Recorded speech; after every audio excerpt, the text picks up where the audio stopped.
I think we can give it a few more minutes to admit participants and get them ready.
Okay, I think we can maybe start now.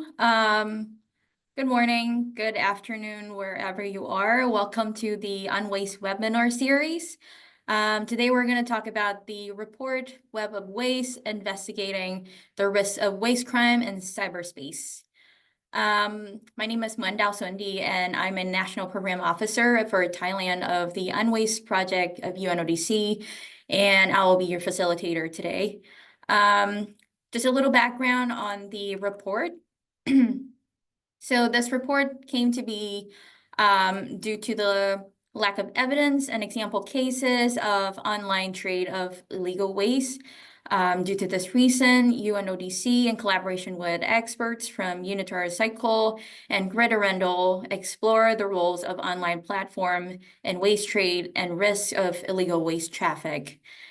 This report resulted from a series of consultation with law enforcement and cybercrime and waste experts in Southeast Asia and Europe and international organization.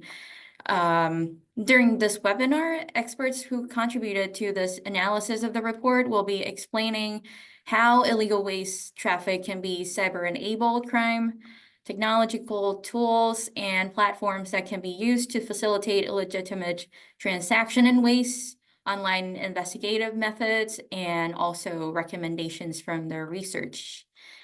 Next up, we would first introduce our speakers. My name is Mandal, as I explained. I'm from UNODC, and other speakers, if you would like to turn on your video and turn on your camera and say hi to the audience.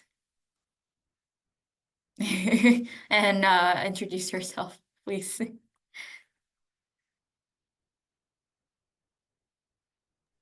Who wants to go first? Joshua? Yeah. Yeah. Hello, everyone. I'm Joshua James. I'm the regional counter cybercrime coordinator for UNODC based in Bangkok. Maybe I can following the order. My name is Elena D'Angelo. I'm part of the Sustainable Cycles program of UNITAR, in charge of environmental crime activities and also the Academy on Circular Economy. Hello, my name is Tia Septiano. I'm part of the Transboundary Governance and Environmental Program from GRID-Arendal. Thank you, guys. And here we could see the faces behind the amazing report. And next up, here's our agenda. So this is what it's going to look like at the beginning. So from UNODC side, the Unwaste project, I will explain a little bit about the project, and then and explain a little bit about waste trafficking, and then our colleagues from the cybercrime team, Mr. Joshua, will explain a little bit on how waste trafficking is linked to like online space and platform.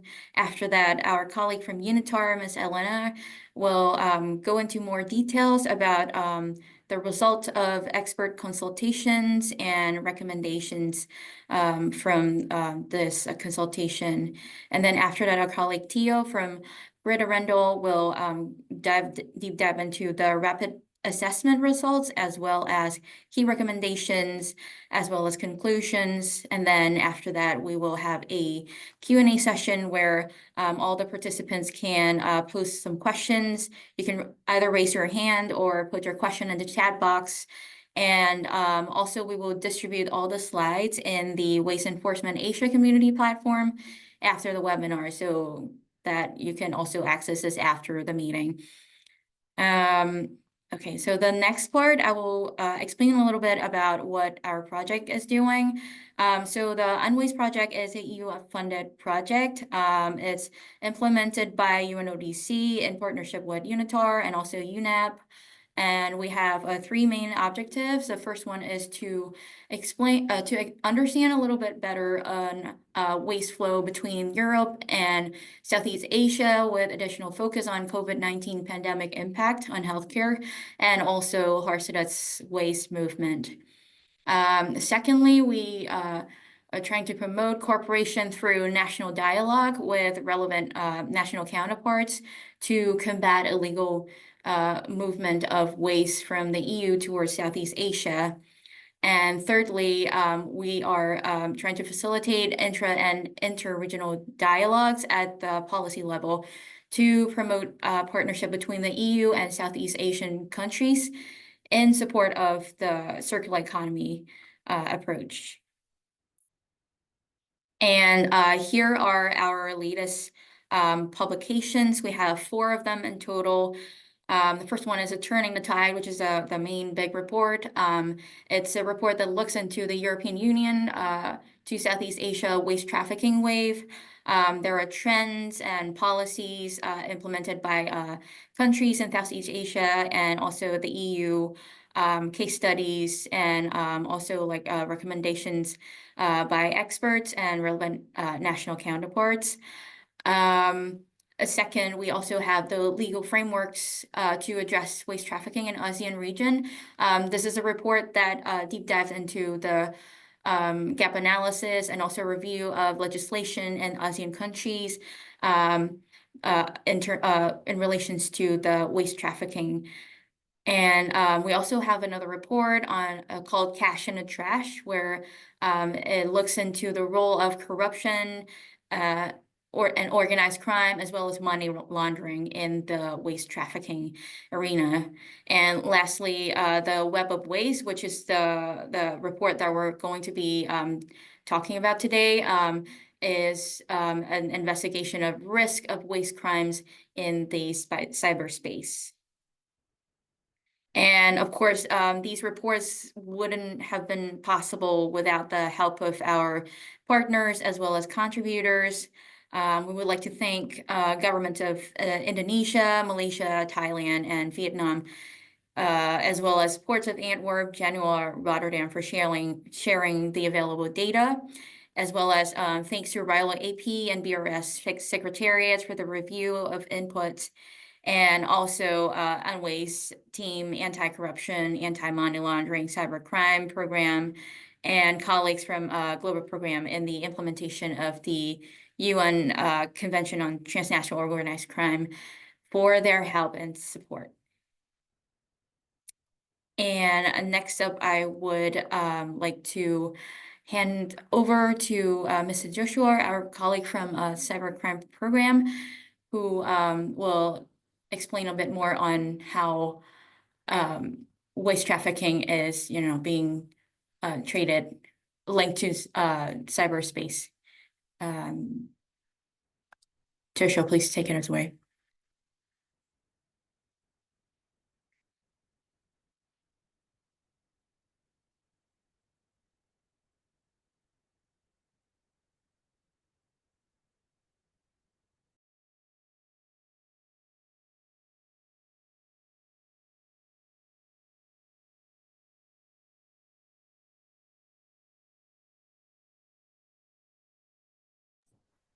Sorry, I think Okay, feel free to feel free to drop questions in the chat, and I'll try to answer them as we go along. And thank you very much for being here today and actually having the cyber team involved in the project as a whole. So we are talking about investigating risks of waste crimes in cyberspace. And whenever this was first brought to us, it's actually quite different than what we normally look at in the UNODC cybercrime program. I'll talk a little bit about our program and what we normally do.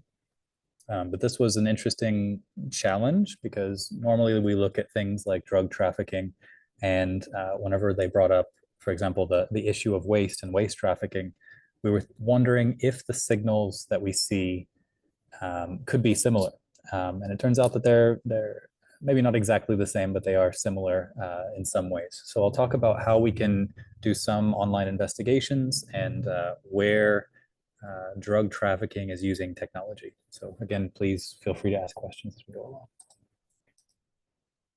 So first off, about our program.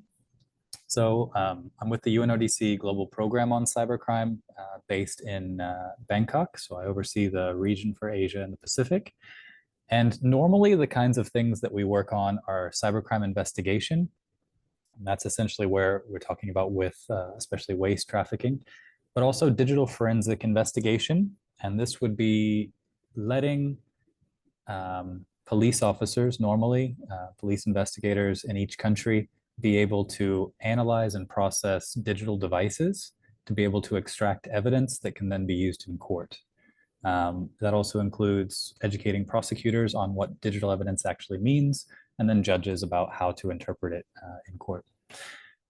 Both of those turn out to be really significant, important in waste trafficking because everyone is using technology to facilitate most actions that they're doing, and we'll talk more about that later. Digital evidence, specifically using data as evidence in court in the criminal justice systems, as well as sharing it internationally. And then we also work on online child abuse, different issues around that. Virtual assets, which appear also to be more and more related to waste. So virtual assets like cryptocurrency investigations, and then all types of cybercrime prevention. And that is where we get things like cyber patrols and trying to get intelligence about activities or criminal activities before they happen. So this is really what our program tends to focus on. We mostly work with police, prosecutors, and judges, also regulators. And then this is why kind of the waste program was so interesting to us, is because it was using all of the same technologies that we tend to look at for what I kind of call traditional crime, but looking at it from a new perspective. What exactly is happening with waste trafficking in cyberspace? So using our knowledge and expertise in these areas, we try to apply it to those different areas. And the big question is, like, why do we do any of this in the first place? And our reason for that is always international cooperation. And as you've seen, hopefully in the reports, it's a really cross-border issue. It's international. Just like cybercrime has no borders, it looks like waste also basically has no borders, or different jurisdictions are being abused in different ways. So if you take anything away from this webinar, just think that a lot of different types of crimes now are transnational. So even if they are originating from a single country and then maybe other countries are involved, there's always an international component these days. And we always have to think globally for pretty much every type of crime. So really the international component is major change, I can say. So the investigations that we tend to look at, first off, are online investigation. And this would be like normally open source intelligence, having investigators look for different types of criminal activities online as a part of their case. Normally, you can't find, let's say, the smoking gun online. You have to build a case from a lot of different sources of information, and online investigations tend to be just a part of that. So open source investigations, closed sources like police databases are also needed.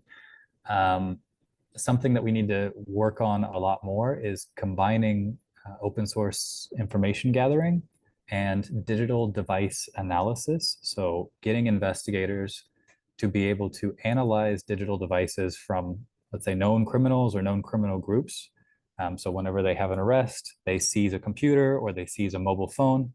And then whenever they're analyzing that data, thinking about intelligence value from that data and how that might relate to cases, all different crime types, including, for example, waste trafficking.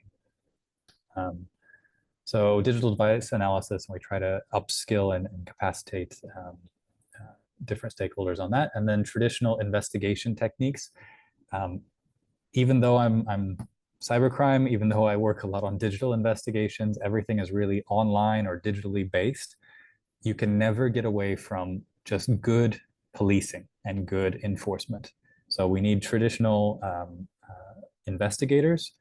It's helpful if they know some technical capability or have some technical capabilities, but you need people on the ground that are willing to really go out and talk to people, investigate, go look at where waste is being dumped, gather evidence from there, and understand what that actually means. So even though we are talking about the cyberspace, online spaces, digital spaces, you can never get around having traditional, like strong traditional investigation techniques.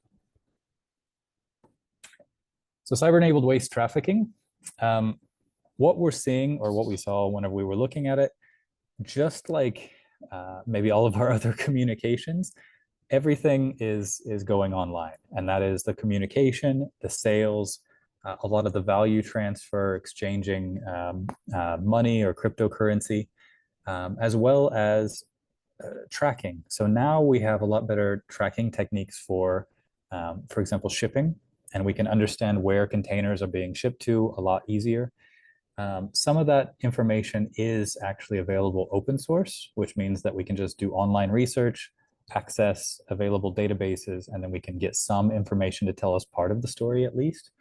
And we see these criminal groups using technologies to facilitate all of this. So they're going to be using social media to reach out. So in terms of communications, they need a platform with a huge audience to be able to advertise services and then hope that somebody kind of comes to them. Or they need, for example, a business-to-business website where they can post what services they're offering, so that way they can advertise and people can use their service. There's a lot of different ways that those communications happen. Sometimes they're on forums, sometimes they're on specialty websites, sometimes they're on chat groups. So wherever communication can happen and where they believe it can happen relatively securely, criminal groups will use that for all types of trafficking, including waste trafficking. Yeah, so service advertisement, same thing. You need to offer your service.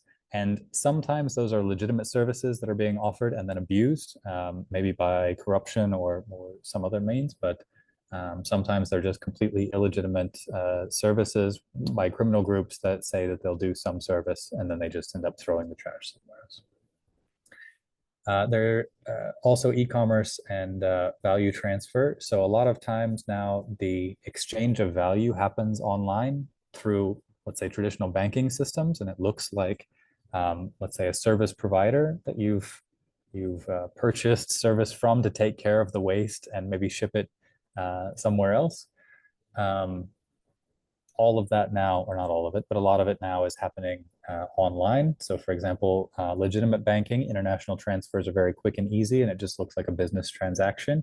Or if everything is clandestine, it tends to use cryptocurrencies a little bit more. So just like the rest of the world, kind of moving towards these instant transfer, kind of value transfer systems that don't have to care so much about jurisdiction.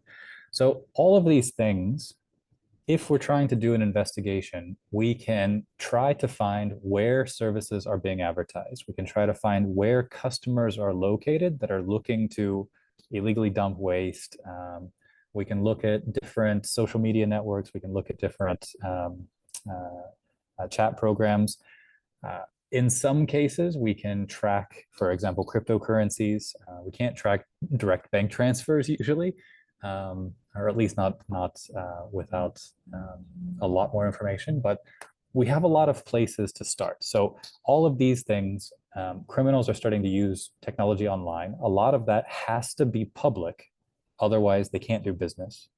And whenever a criminal group or an actor is offering some sort of service or trying to do an exchange and it's in the public, then law enforcement can start to generate leads from that. Now, the major challenge is whenever they're offering services or there's some place where, let's say, a criminal gang is doing something and there is a possible lead, law enforcement don't usually know who has jurisdiction. So if I'm offering a service online and a customer is talking to me, law enforcement may not be able to tell where is the customer from and where is the service provider from. And if they don't have a location, then they don't have jurisdiction, right? And this is the biggest stopper, the biggest break for law enforcement, because if they see something criminal happening online and it's criminal in their jurisdiction, but they don't know exactly where the suspect or the victim or whoever is located, they don't know if they can actually claim jurisdiction. And if they don't know if they can claim jurisdiction, they normally will not start a case, because starting a case takes money and time, right? So they can take a bunch of other cases that are known to be in their jurisdiction. So whenever criminals are using online forums, establishing jurisdiction is probably one of the biggest challenges that investigators normally have to begin with.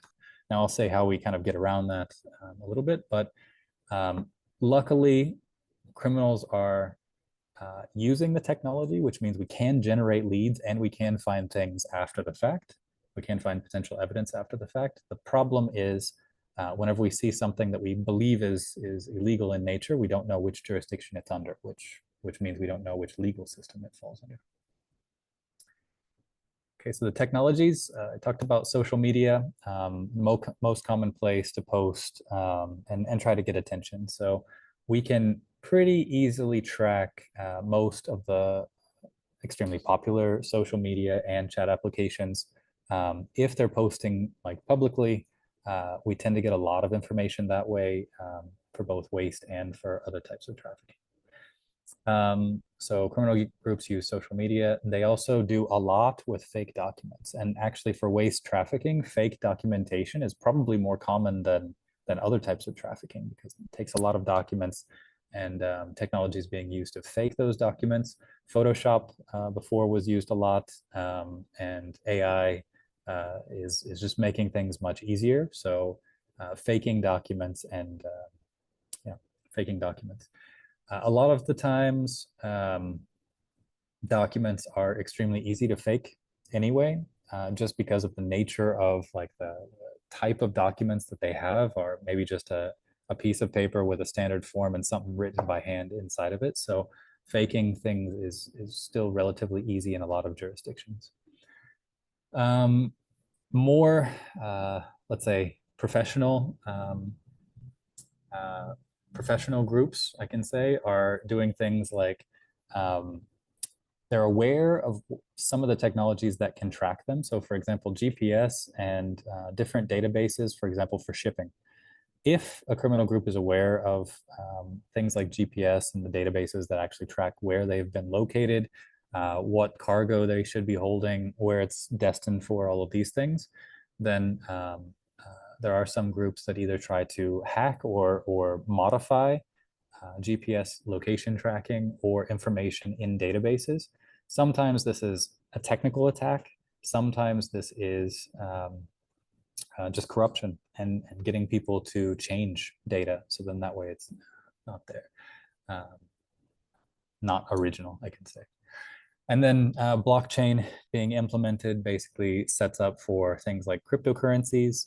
Cryptocurrencies are relatively new, not overly difficult to investigate. I think a lot of investigators now are more or less up to date on cryptocurrency investigations, so that's not necessarily a problem.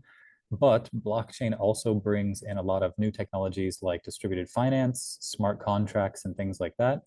And most people really don't know how to read smart contracts. So you can make a smart contract to deliver waste between several different groups, and the benefactors are just a number in a wallet, right? So smart contracts make things a little bit more cloudy or a little bit more complicated. Cryptocurrencies by themselves, usually relatively easy to investigate, but these technologies are being used. And because it adds additional layer of complexity, it makes things at least a little bit more hard to respond to. So how do we actually investigate?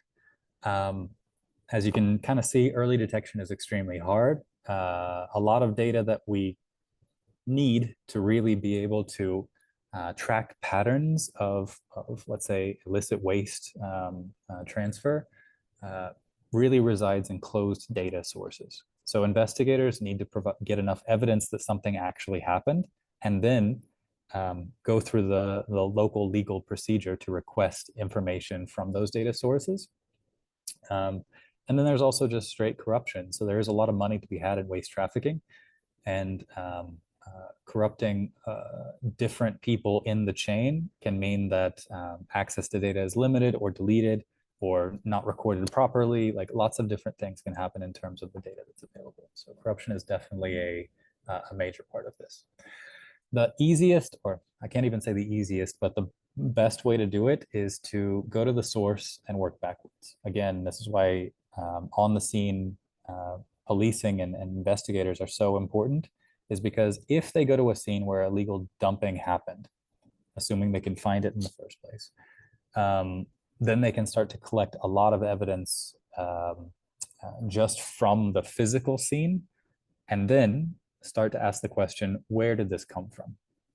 And that is really one of the best or easiest ways to start to answer that, because detecting it online just from kind of open source research is really complicated and difficult. At least we know that the victim country has jurisdiction to start the question, where did this come from? So now we've established jurisdiction. Now we can start to work backwards. So, I mean, that's like normal policing. Normally we get the final state, like some crime has happened, and we work backwards. And then it's the same. If we find illegal dumping, or we find that waste has been delivered in a container, like there's lots of places where it can get kind of caught, and then we can ask the question and work backwards. And many times, working backwards, we can find evidence online or on sometimes open, sometimes closed sources that will give us more information about where did this originate, who funded this, where was the money going, all of these types of questions. So there are some online indicators. We can watch for patterns. The problem is, I think, waste and waste disposal overall. The data systems that are used are kind of trying to be standardized, but they're not really standardized yet. Just like the documents, relatively easy to forge, like hasn't been really a lot of thinking about making sure the documents are like robust. But as we start to get more technology in place to track legitimate, for example, containers, legitimate shipped containers and things like that, then the things that are being shipped that are not legitimate will be a lot more open, and we'll be able to search for more of those patterns. So I think as the industry, several industries overall start to adopt more technologies, we'll be able to look for suspicious patterns within that, and then we'll start to see a lot more of this pop up as it's being shipped or as it's being started, rather than the way that it's done now. Okay. And then we've already talked, I guess, about the in-depth reports. So the Unwaste reports, please do go check them out if you haven't seen them. Very interesting in the way that it works. I think this is totally underreported area. And then we also have, I'll leave that up for a second just to get the QR code. Okay. And we also have a another report on transnational organized crime. And this is mostly about organized crime groups in the region, but this includes technology that different groups are using. And you're going to see the same technology used for a lot of different types of crime, because the technology is, the basis of the technology is always the same. It might be used in different ways, but if you want an understanding or a little bit better idea of how technology is abused for a lot of different purposes, I can say, then also please go check out this publication. Okay, so I don't see any questions in the chat. Did anyone have anything they want to ask?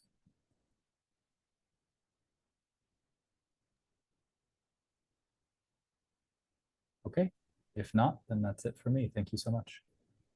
Thank you so much, Joshua, for the overview of how waste trafficking is happening in cyberspace and technologies being used in waste crime, and examples of how investigations of this type of crime can happen.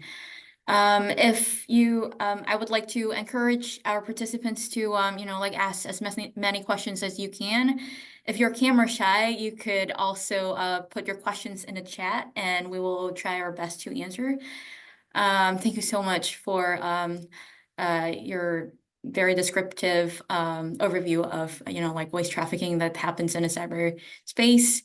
And yes, without further ado, I would like to invite our colleague from UNITAR, Ms. Elena, to explain a little bit more about how the results of our expert consultation and the outcome was.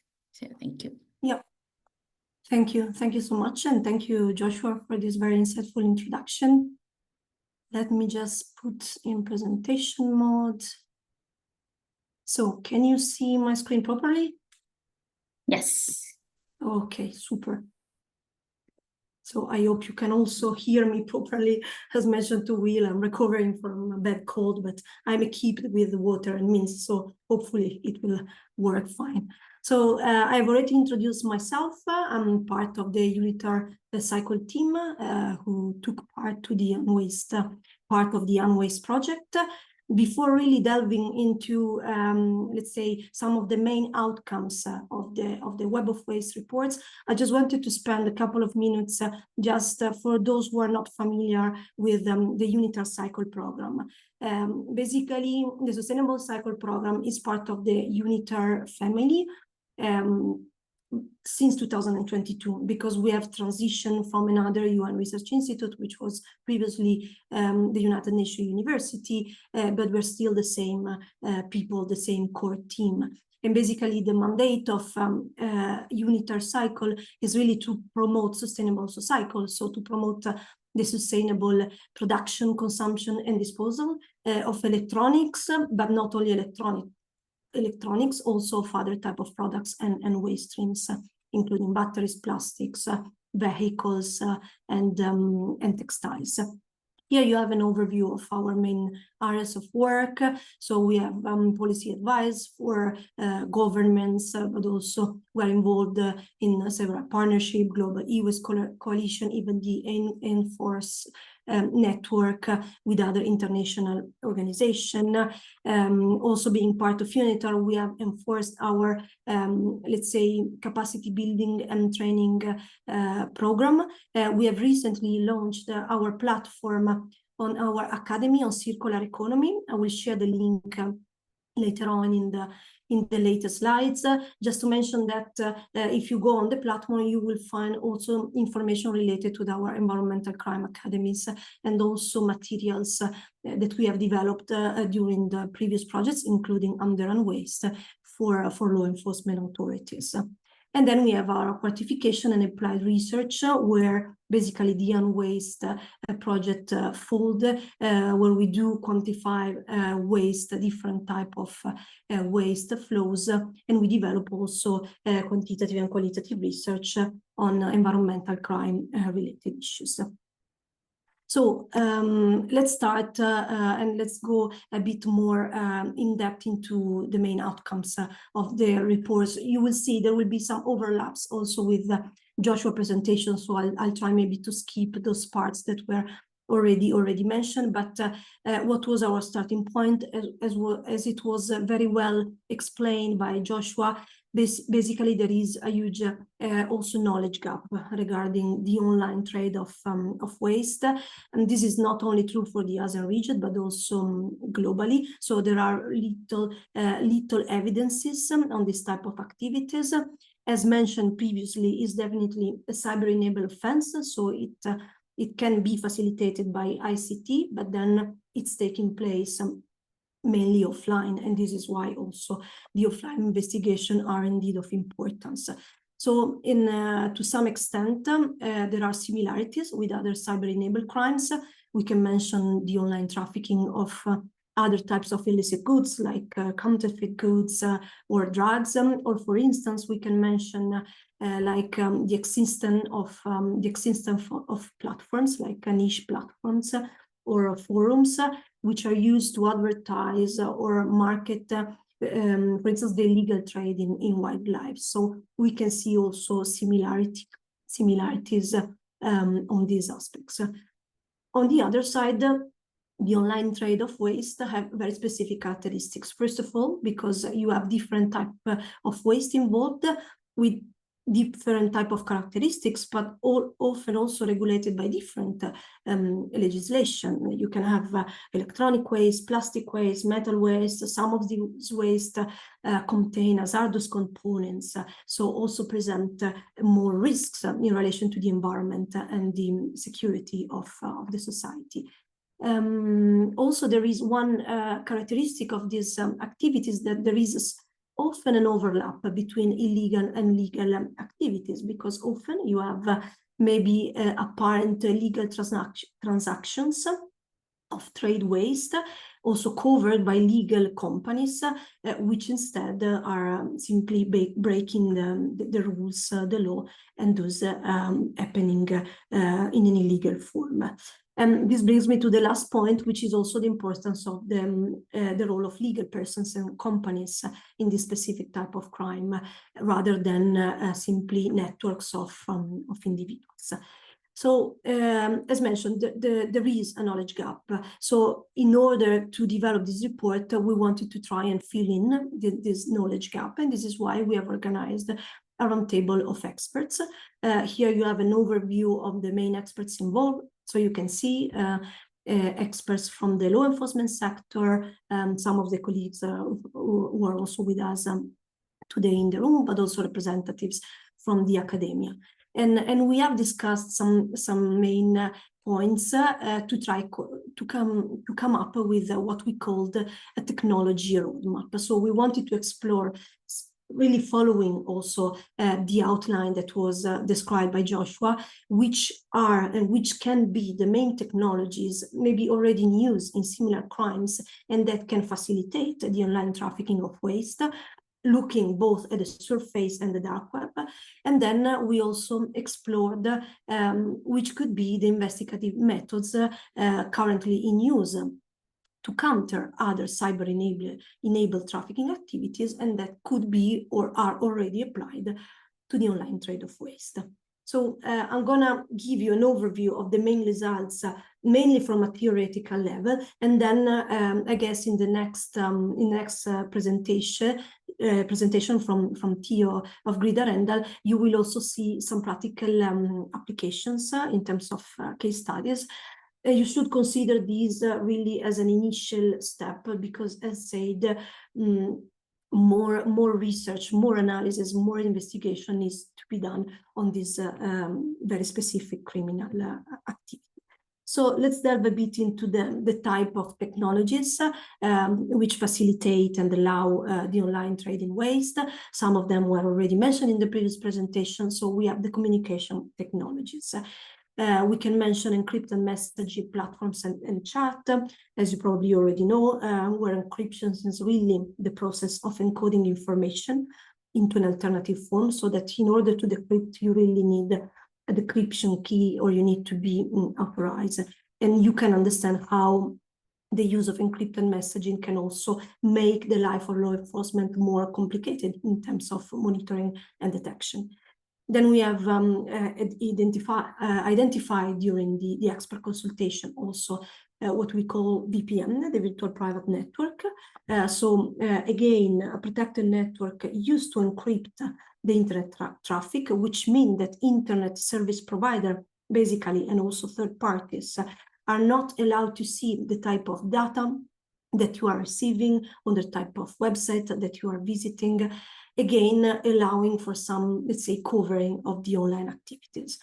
And then, of course, we have social media platforms, which usually are mainly used maybe to find new customers or to advertise also its own illicit activities, sometimes really hidden as a form of illegal one.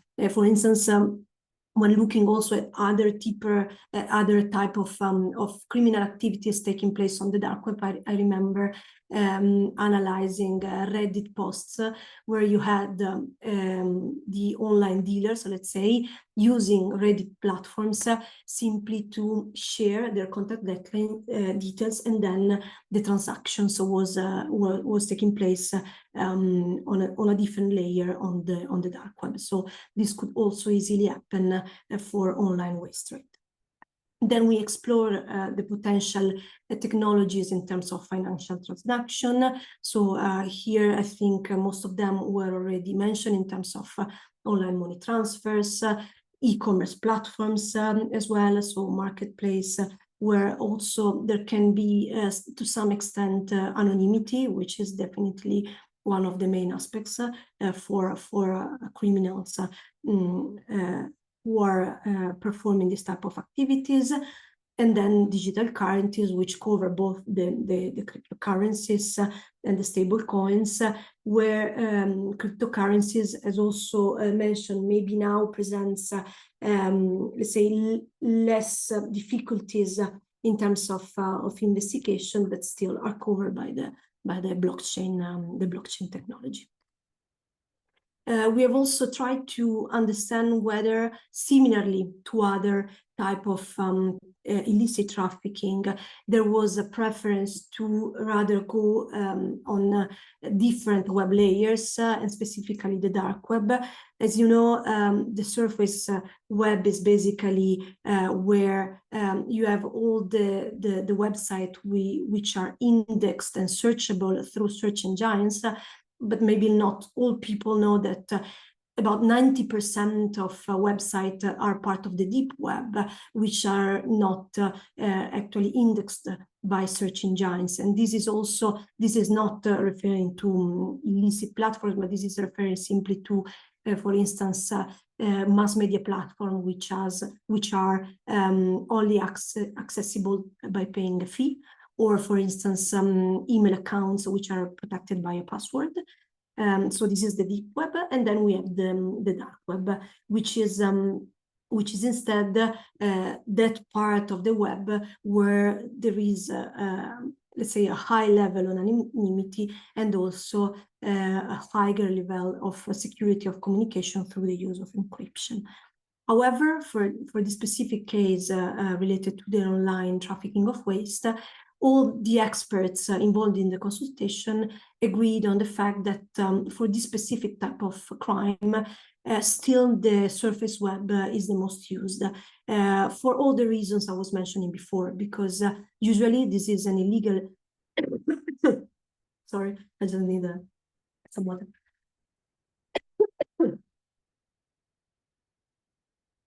So this is a type of trade which is often hidden behind legal transaction, and also the surface web, as mentioned, it's used also for advertisement purposes. Then we try to investigate with the experts which type of investigative methods can be used also to counter cyber-enabled crime. These were also partly mentioned earlier in terms of machine learning and AI. There is already an extensive literature regarding, for instance, the use of automated tools for the analysis of text or images in the field of illicit wildlife trafficking. And this could definitely help also, for instance, and using the automated analysis also to detect the deceptive advertisements of waste trade online. There are some risks or challenging related,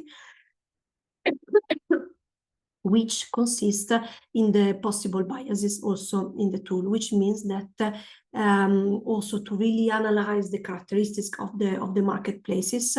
For instance, when launching this type of automated analysis, you still need the human input to let's say to focus and then interpret the results of the monitoring process. And one of the options that was suggested by the group of experts was also the possibility to combine these, let's say, machine learning and artificial intelligence technologies with open source intelligence. This was also mentioned before. You can, for instance, make use of results of investigative journalism on financial transaction, for instance, and so to really mix, or for instance also geolocation, and try really to detect and track the path of illegal actors. The last thing I wanted to mention is undercover operations online, of course, which are already in use for other types of illicit trafficking.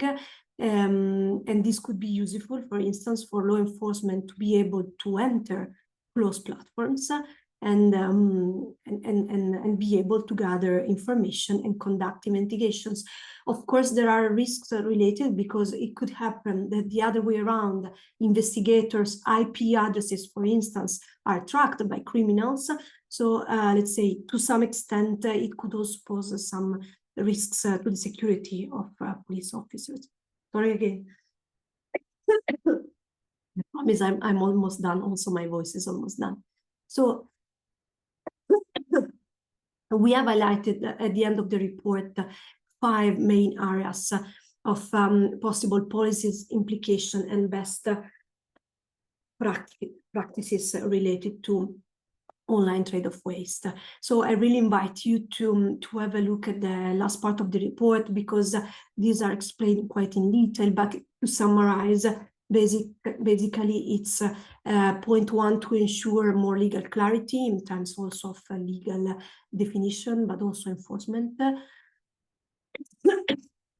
of legal instruments, more research and analysis to understand the scale of phenomenon, which is also linked to more in-depth investigation and monitoring, patrolling activities on the web. And then the approach, what we call the follow the money approach, because only following, let's say, the transaction and monitoring the financial transaction, both online and, let's say, offline, it's possible also to detect the criminal actors involved. And of course, continue raising awareness among the general public, and then also the different governmental,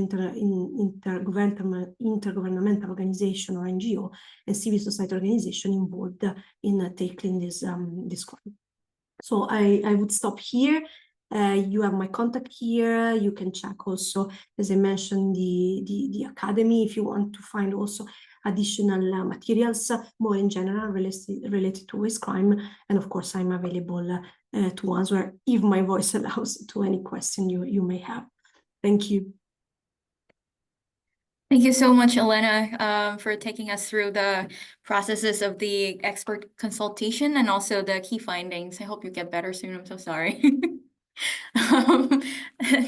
Next up, I would like to invite Mr. Theo from GRID-Arendal to talk a bit more about the rapid assessment findings of online facilitated trade of plastic waste. Would you like me to share the screen? Can you share the screen, I think? Okay, cool. All right.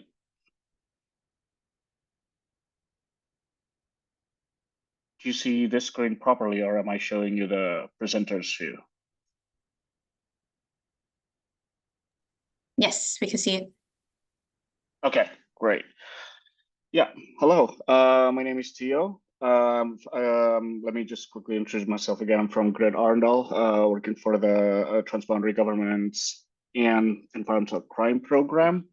Today, I'm going to present to you our rapid assessment findings on online facilitated trade of plastic waste, which is already also part of the report of UNODC. So yeah, just a quick mention, the scope/boundary of the quick assessment that we did. So these are presumably illegal trade that is happening online. What we see is we see it on a public domain, social media and online marketplace. So we're trying to see, is there anything that we can see from the posting, how do you say it, the listing of the product, if it's an online marketplace. Is there a pattern that we can see? So those types of things that we're looking at. Again, just to quickly remind us that these online facilitated trade, if it's on social media and marketplace, the trade hasn't happened yet most of the time. So these are initiating the trades or usually what sellers do to advertise their products. So the trade hasn't happened yet. So these are the examples of screen grabs that you can see in multiple online marketplace or social media. In this case, Facebook Marketplace that we're seeing in the middle. And then the process that we did was we did a general internet search through search engine, and then we're trying to see which platform or website or online marketplace that have offers or postings or listing of, in this case, plastic waste. And then we enlist that and we did a scraping and parsing. And then after that, the collected data, we use that to analysis. And the process was, this happened on, the collection happened on February until April. So these are not continuous monitoring. So these are grab samples of data within those period. And then we use search terms differently because these are, we're starting from scratch. So we wanted to see what keywords also is useful to find these listing of plastic wastes in this case. So we use keywords like sell, buy, or marketplace, e-commerce, or certain types of plastic scrap waste, and sorts of different things. And we build kind of a library along the way as we work through this. And then going back to the posting or the listing itself, these are self-submitted data from the seller. So we can see later on that several data may be inconsistent or duplication within one platform or across platform because they're trying to sell their product, or in this case, plastic waste from multiple platforms. So that can happen. And then trade route itself are unfortunately not fully portrayed because this happened before the trade occurs. But it's also hard to, a little bit challenging to see whether or not it's transboundary because this can also be a domestic purchase. But in some websites or online marketplace, the sellers do provide information on where does the purchase majority are coming from. So from those, we can get information on. But that's not all online marketplace in this case. And then the data collection, it's limited to the product description on product listing pages. So sometimes meaning that, for example, if you see an online marketplace, there are some general description on top, but then if you click something else on the bottom, there's more product specification or some section that further specify the product that they're selling. We're looking into both those data. And then at the end, I can show you later on in the following slides. Some of them might be inconsistent. So those inconsistencies that I mentioned is sometimes also from those that can include place of origin, for example. So on top, it says from place of origin is coming from some country, and then in the bottom in the product specification, it comes from something else. So those can happen. So yeah, let's dig deep into this. So we're trying to see, again, the data, what type of information that we can scrape out of.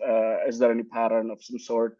So the first one is, I'm going to present to you, where are these sold? So we found these online platform in 11 general marketplace, meaning a marketplace that they sell not only waste, not only plastic or not only plastic waste, but they also sell other types of products. And then in also 12 recycling or plastic focused marketplace. And then another 5 is app-based marketplace, or if they have a website, they do need you to sign in, which we didn't do because we want to keep this on the kind of public without any having to signing in to any of these platforms for the online marketplace. For social media, however, we're trying to look into Facebook group. We didn't do any scraping for Facebook groups just because we couldn't, because Facebook doesn't allow you to. So we manually looking into each available groups. So there are 99 English titled Facebook groups. We don't know if there's any focused based on language. We didn't use a specific language other than English. And as you can see, there are, in terms of members and daily posts, there are one or more active than the other, and the range are pretty wide. And then for Facebook groups, some are public and some are private. So in the public one, you can get in there and then see what's what's the activity within it. So the next one, let's just going to start with Facebook groups. As you can see here also on the right, this is one of the examples of the screen grabs from one of the Facebook groups. I think I've redacted all of the names and then all of the phone numbers if there's any in that screen grabs. But so these are showcasing what are the interaction between sellers and potential buyers in this case, right? And then we're looking not into the main post. If you're scrolling through Facebook, for example, if you click on the comments, they're providing all of these information that are available, and potentially they either conversations or further transaction, they move it to either direct message or they move to other private messaging app or direct contact. And then again, these does not include non-English Facebook groups. So that's social media. And then unfortunately for us, at the time, we didn't find any other example other than Facebook groups for social media. So that's social media. We didn't do a scraping for that one. And then we're in this case now in this slide, I'm showing you information about what about plastic waste offers or advertisement or listing across several or different online marketplace. So we can see this from multiple marketplace. And also we cannot easily combine all of these from across marketplace just because there are, again, duplication, sellers trying to sell from one marketplace and another. And then at the time, these are pallets and scraps. These are just the words that I use for analysis. But what I mean is the left one, the pallet, is plastic waste that have been reprocessed, for example, palletized or grinded, for example. And scrap are just either washed and they're just baled or just compressed. So these two are what these means. So we found in 9 that we can collect the data, and most of them are selling scrap more than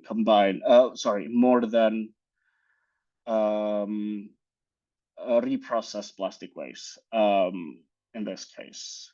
And then we can also see that they've, in several online marketplace or website, they do have the type of plastic that are clearly mentioned explicitly, because some I don't know if you can see, and on the right, for these 4, we can easily, okay, these are selling ABS plastic, these are selling LDPE plastic waste, for example, but not in other, because they're just trying to optimize their title of the listing to optimize it for the SEO. So they use all of the type of plastic. So those type of information are not going to be useful, but some do. So we can see what type of polymer type that are sold. And then we're also looking at each of the e-commerce terms and condition policy. Do they allow selling a plastic waste in this case, for example? Most of them don't really mention it specifically on plastic waste. Most of them only mention illegal goods. However, it's a little bit different when we're talking about chemicals, because some of these marketplace, they don't allow selling hazardous chemicals, for example, but they don't mention anything about waste. So most of them only mention no illegal goods. So it's just a general thing. And these are just an example of multiple words that we collected and build a library of when we're trying to further monitor or trying to look for words when we're researching or monitoring the online market of plastic waste or other I mean, in this case, it's plastic waste, but these processes, the process is useful when we're trying to build out of some from scratch, and we're trying to build a library for a specific type of commodity. The process is really useful. And then from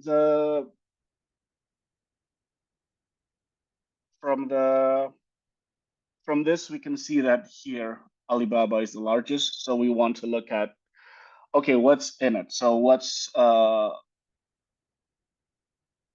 are they selling in there? What can we see in terms of the data? So we used, again, several keyword terms, and then we found there are over 1,800 product listing. But then after looking deep into it, sometimes the sellers indicated prices, for example, and these price points, some are reasonable and some also don't. Some prices are exaggerated values, or sometimes it's just zero. So they just want to advertise their product there, and then that's it. Further communication happens afterwards, separately. And then some others don't have any information on country of origin, because most of them have. So those are the type of information that some they don't, some they have. And then there are information on country of origin on each post, usually. And as you can see here, on the left is other countries, and the middle is Southeast Asian countries. The blue one is from EU, and then 80 listing are unknown, so they don't provide information on where does the sellers coming from in terms of waste. And then further, we also see the role, either this is a role of trade exporters, some as we know, in the waste trade realm, there's a role in forwarding companies or waste brokers or company branches, for example.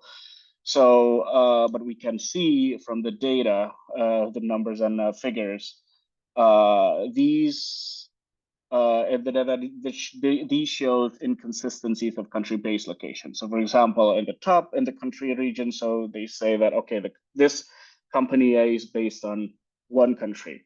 And then if we look at the product listing, okay, the wastes are coming from another country. And then if we're looking at product specification, for example, and it's also coming from another country.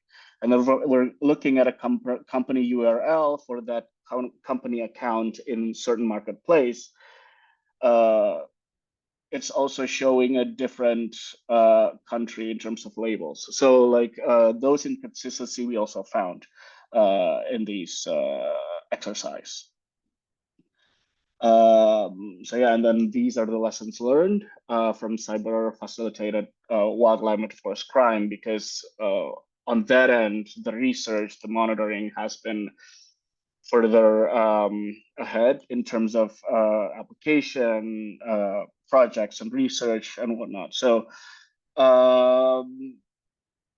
we think that there needs to be like a further research. However, in this case, legality definition is quite different comparing the two. Because in wildlife and forest crime, legality definition starts from the sourcing phase. So, for example, you have to look into a species needs to be bred somewhere, the facility of the start that needs to be registered. In this crime, we think, in waste crime, for example, legality definition starts when, in the case of shipment, transboundary shipment, starts when you're trying to export. So it's country-based. So that, then again, going back to jurisdiction. And then secondly, directly taking down posts for waste would not work due to the loose definition, but flagging is still important. And then the third one is we haven't seen indication of mistyped terms or secret codes for these in the plastic waste exercise, but we found in another work that we were doing for chemicals, for example, usually when a national legislation is already in place. But for this one, we didn't found any. And then also another one that I forgot to put in here is also cryptocurrency. In the chemical, when we were trying to analyze mercury, for example, we found some websites or listing in not social media, I'm sorry, in online marketplace, they specifically mention whether or not they do it, that's another story, but they provide information of, okay, we accept payment through cryptocurrency, for example. But we didn't find it in this plastic waste exercise. Just a quick key takeaways and recommendation. So yes, waste commodity is offered in online platform and social media. And then we think that further research or monitoring is needed if we can to further identify the typology of what is being sold online. And then we think the country or commodity specific assessment is better because, for example, if we're one, jurisdiction, but also two, in terms of collecting the data, there might be a language issue there. There might be something that we didn't see because in this case, we're only using English as language. And then lastly, I think in the future, it's really important to work with these e-commerce companies and this digital industries to work alongside together with the government and the regulators as well to prevent online facilitated trade that are illegal. So I think that's it from my end. Yes. So if there's any questions, please write in the chat or you can ask me directly. Thank you. Thank you so much, Tio. Does anybody have any questions so far? Within the interest of time, we actually have one more slides from UNODC, and then like if you have any questions right now, please raise your hand or type in the chat. Okay, let me share the last slide. Thank you so much, Theo.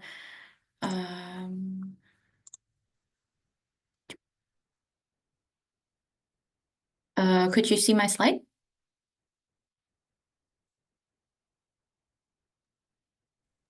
Yes. Okay. You might be wondering what's going to happen next with our project activity. So here's what's going to happen in the next few months until next year. So far, based on UNODC support, as I have mentioned, like we have national consultations in various countries, including we will have an upcoming national consultations in Malaysia, Vietnam, and also based on the recommendations as well as feedback from the national counterparts, UNODC is supporting the draft of their regional action plan on waste trafficking. And furthermore, we will also have a technical seminar on waste trafficking and circular economy. And also in support of the latest EU waste shipment regulations implementation, we will also support the implementation of the waste shipment regulation and engaging with also the national counterparts, connecting them with the EU regulatory institutions. And also we will have a final conference, which is another regional meeting to conclude the stage of the project. In terms of publications, we have an upcoming publications with our partners, UNEP, including waste trafficking and circular economy, comparative analysis of criminal and administrative remedies in the 4 ASEAN countries from specific stakeholders. We will also have a feasibility study of cooperation tools and also multilateral mechanism to combat waste trafficking publications. So these are, like what's going to happen. And you can also reach out to us on Twitter We have also, please register on the online platform, Waste Enforcement Asian Community, to receive the latest update from our project and also other, like relevant initiatives on waste trafficking. And yeah, this is an email of our regional coordinator, Joanna. You can reach out to us. And we will share all the presentations that you have seen today from our experts on on this platform. So yes, yes, I would like to thank everyone for joining us today, and let's keep the conversation going. Does anybody have questions so far right now, or if not, then okay, I think we have Mr. Pedro. Hello. Yes, Hi. good morning. Here in Portugal, it is morning. Hello. I have a question. So we all know as citizens that the reason why I'm in Portugal, so I'm in Europe, the reason why we export waste is because we don't have a way to deal with it here domestically at scale. So it's cheaper to export it to a country that is a little more lenient when it comes to the disposal of the waste, so i.e. less regulations. What would be, for example, some recommendations for ourselves? So national, at the national level and at the EU community and organizational level, to incentivize waste being treated domestically. Is punishing and detracting economic operators from exporting the waste enough, or should policy also go in the veneer of making it so that it is dealt with and disposed of here in the EU?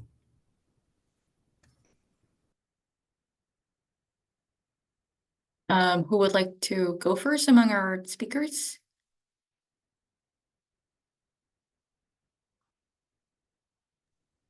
I can take that first if you want. Sure.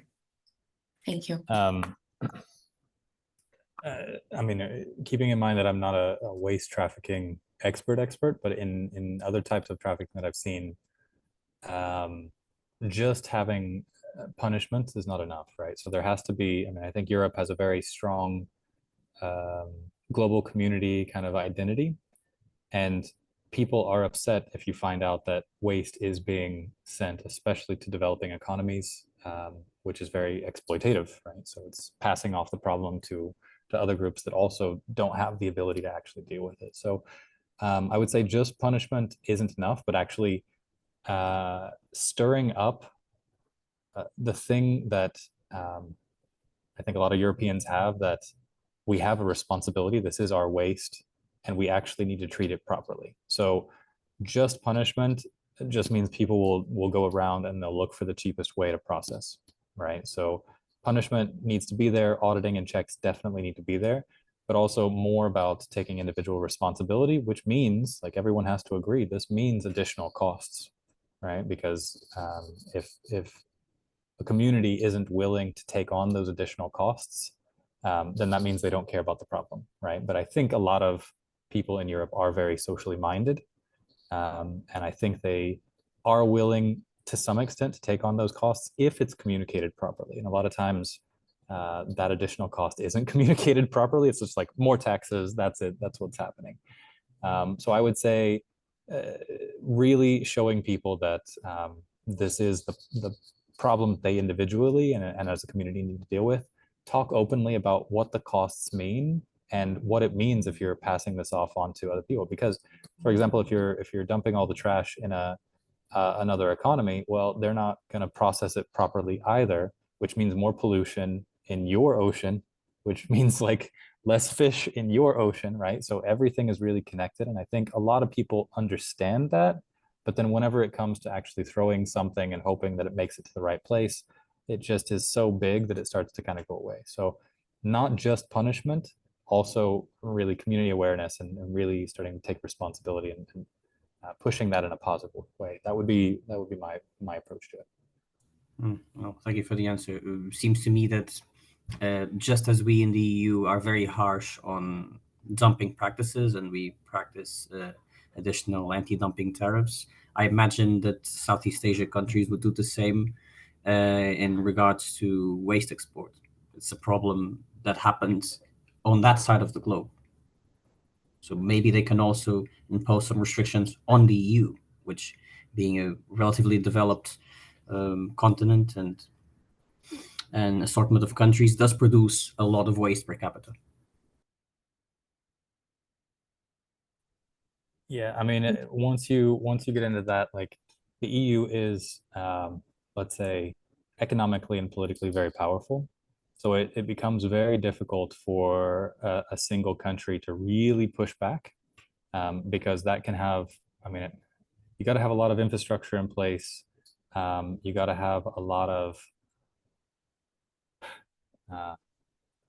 let's say, planning, I guess, in place about how it's going to affect their individual economy whenever they push back, right? And I think there's sometimes an apprehension. Sometimes it comes down to just corruption at different levels as well. So there's a lot of things that need to be fixed to be able to push back effectively, I think. And I mean, it's one of the benefits of the EU, as collectively, there's a lot more bargaining power there. And a single country going against the entire EU, I mean, things get really complicated really quickly.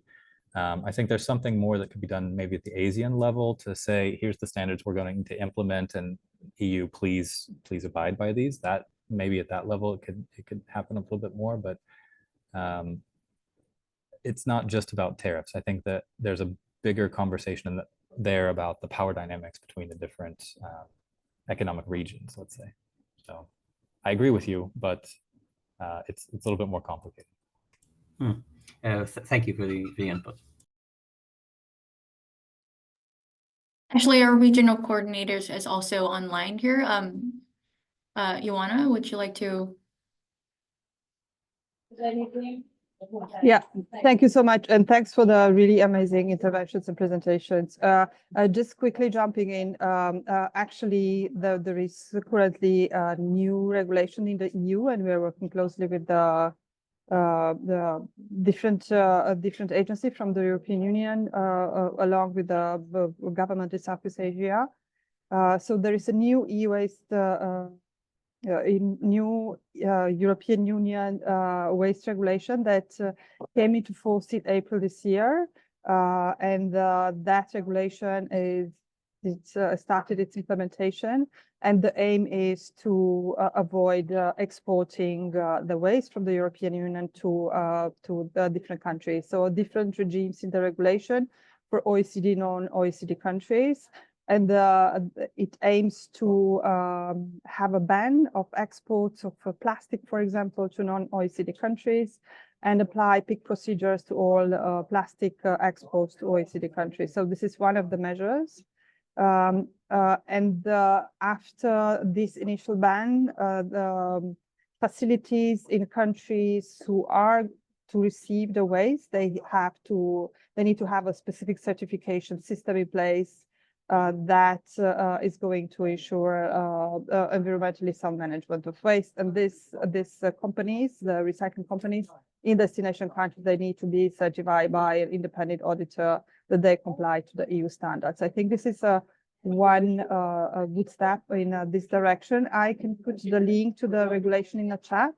So yeah, this is from the European Union. What's in place on Southeast Asia countries. A lot of measures in place, and also the cooperation between the EU and some of the key ASEAN countries. I think it's also very important for this aspect. Thank you very much. Thank you so much, Ioana. Elena, would you like to comment? I think I saw you're online. Okay. Yeah, thank you, Will. Yeah, I just wanted to add just a few more things, maybe. Of course, I was going to mention also from the legislation point of view. So thanks a lot, Ioana, for pointing out this from the European point of view. And I think there are many other actions that can put in place. I can mention 3 of them, for instance. One is monitoring waste. So this is something that, for instance, we are doing for e-waste. We're trying to develop on plastics. But if you really improve the capacity at country level, at regional level, at global level, to understand what is happening to the waste. So how many of them, so first of all, how many wastes are generated? How many of them are duly collected, which means also then they are taking different parts, and how many of them of this waste is actually correctly and compliantly treated according to the law. This is also, you know, improving and probably helping the prevention of additional waste shipments. There are also other measures like the extended producer responsibility. So this type of, let's say, measures putting the burden, for instance, on the producers organization to take care of the products that will become waste. So they have to take care in terms of collecting them back when people is going to dispose them as a waste, so that then also the let's say the management of waste is more controlled, and so there are less risks of also of illegal exports. And the last thing, I think it's maybe the simplest one, but it would be really for all of us to go through a more sustainable partners and simply reduce less waste. I think I'm speaking especially from the European point of views, but if we change our let's say system from a linear to a circular economy, and we try really to focus more on reuse, sharing products. I'm thinking now of electronics because this is where I'm more focused, but this can be done also for other type of goods. You decrease the number of waste generated, and you also work on preventing additional shipments.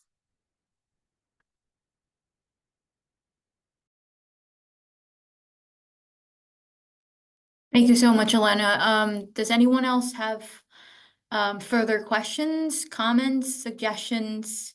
Please feel free to let us know.